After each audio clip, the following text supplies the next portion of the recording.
Bonjour, bien, alors comme le texte de la fois dernière nous aurait pris plus d'une heure de cours à réaliser en classe, on va juste aujourd'hui faire l'exercice 6 que vous deviez normalement préparer. Donc on y va.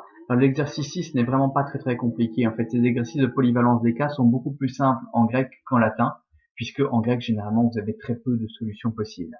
Donc on y va. Musteriou, la terminaison en ou, vous indique que ce mot appartient à la deuxième déclinaison et qu'il est obligatoirement au génitif singulier.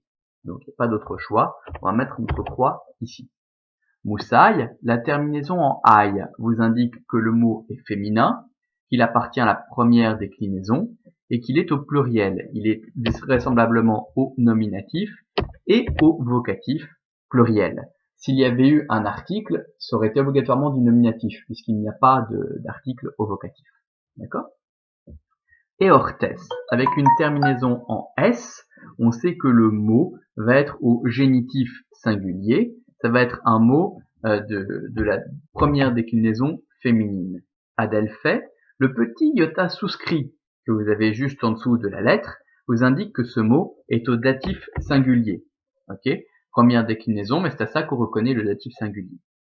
Le aune qui est ici, dans anthropone, vous indique que ce mot est obligatoirement au génitif pluriel, puisque comme je vous l'ai déjà dit, dans toutes les déclinaisons en grec vous n'avez que 3 déclinaisons, mais dans toutes les déclinaisons en grec, on reconnaît le génitif pluriel à cette terminaison en aune. Eidolon. Alors eidolon, la terminaison en omicron nu, vous indique que le mot est à l'accusatif singulier. Mais attention, c'est un mot neutre. Les mots neutres ont la même terminaison aux 3 premiers cas, ce qui veut dire que eidolon, qui veut dire l'idole, la statue, l'image, le spectre, était aussi bien au nominatif qu'au vocatif et à l'accusatif singulier. Thèse D. Alors je suis sûr que le D vous a posé problème. En fait, D ne se décline pas. C'est la première partie du mot qui se décline. C'est le test, qui est en fait l'article, tout bêtement. Donc, le S vous indique que ce mot est comme eortes au génitif singulier. D'accord? Donc, c'est l'article suivi de D, et D ne se décline pas. Donc, c'est du génitif féminin singulier. On continue. Voilà. Tauta. Tauta, ben dis donc, mon téléphone se déchaîne. Donc, tota, c'est l'adjectif démonstratif sous sa forme neutre, et donc il est aux 3 premiers cas du pluriel, donc au nominatif, vocatif et accusatif pluriel. Il ne pouvait pas être féminin parce qu'au féminin c'est AOT, je vous rappelle. On n'a pas de, ça ne commence pas par la même lettre et c'est pas la même lettre à la fin. Ok? Guys, alors comme l'indique sa terminaison en ice, ce mot est au datif pluriel, c'est un mot de la première déclinaison féminine. Et pour terminer, on a théan, avec la terminaison en an, ce mot ne peut être qu'à l'accusatif féminin singulier, et donc je peux mettre ma croix ici. Voilà qui clôture cet exercice. Alors on peut peut-être juste faire un petit peu de civilisation. Donc si on va un petit peu plus loin dans les feuilles, vous avez ici les tribulations d'une mère, où on vous explique la légende de la tonne, de l'étau. Bon, je vous laisse lire tout cela. On peut juste peut-être compléter ici les pointillés. Donc on vous parle de Héra et de Iliti. Alors qui est Iliti?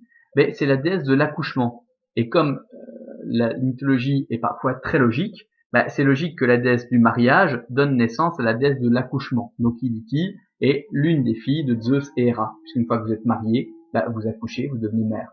Donc c'est logique que le mariage engendre l'accouchement. D'accord? Voilà. Donc on va noter cela. Alors, oui, j'essaye, ça fonctionnait pas bien, c'est pas grave. Donc sur les pointillés, vous pouvez noter Iliti, vous pouvez mettre fille de Zeus et Héra. Point, déesse de l'accouchement, de l'accouchement, point. Il est logique que la déesse du mariage, virgule Héra, virgule, donne naissance à la déesse de l'accouchement. Ok? Alors, j'espère que j'ai pas fait de faute, j'ai pas relu. Donc c'est pareil avec Aphrodite. Aphrodite, déesse de l'amour, de l'amour, oui, de l'amour. Quand vous êtes amoureux, donc d'abord vous tombez amoureux, puis après vous éprouvez du désir pour la personne, puis après vous éprouvez l'envie de faire des cochonneries avec elle. Donc il est logique que la déesse de l'amour ait donné naissance au dieu du désir amoureux, Eros, et puis ensuite au dieu de la sexualité exacerbée, Priam. D'accord? Bon, donc, ni Héra ni Lytie ne vinrent pour assister Leto, donc la mère d'Artémis et Apollon, mais après 9 jours, Lytie succomba aux demandes d'Iris. Alors, qui est Iris? Eh bien, Iris, vous pouvez noter, c'est la messagère et échansonne des dieux. Donc, messagère et échansonne. Chansonne. Je ne sais pas s'il y a un seul N ou deux N à échansonne. Faudra vérifier. Et chansonne des dieux. Donc les chansons, c'est celui qui sert les dieux à boire à table. Hein. Des dieux avant la naissance d'Hermès, puisque une fois que Hermès sera venu au monde, eh bien c'est lui qui deviendra le messager des dieux. Pourquoi ce n'est plus Iris? Eh bien tout simplement parce que Iris se marie avec Hercule. Et avant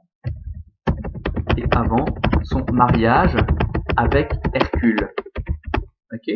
Alors Iris, quand elle vient sur Terre, ça se voit vite parce que en fait, elle laisse derrière elle une traînée d'arc-en-ciel. Donc à chaque fois que vous avez un arc-en-ciel, c'est parce que Iris est venue sur Terre. D'accord? Donc on peut rajouter 2 points. C'est la déesse à l'arc-en-ciel. Ok? Donc Évin aidait Leto à mettre au monde Artémis puis Apollon. Donc c'est Lytie qui fait ça. On dit aussi que Leto accoucha sur l'île voisine de Délos. Alors Délos en grec, et les filles qui s'appellent Délie c'est pareil, hein. Donc Délos signifie l'invisible. Donc égale l'invisible. Non, c'est l'inverse. Égale la visible. La visible. Avant l'accouchement, les habitants de cette île étaient victimes d'une malédiction des dieux, et donc leur île était invisible. Donc on rajoute un alpha privatif devant le nom de l'île, et avant c'était l'île d'Adélos. Donc égale la visible. Avant cette naissance, virgule, cette île, oula, cette île était invisible à cause d'une malédiction divine. Point. Elle s'appelait alors Adélos égale l'invisible. Ok? Donc si vous connaissez une fille qui s'appelle Adèle, ben c'est celle qui est insipide, incolore, inodore, donc c'est celle qu'on ne voit pas, qui passe totalement inaperçue. Ok?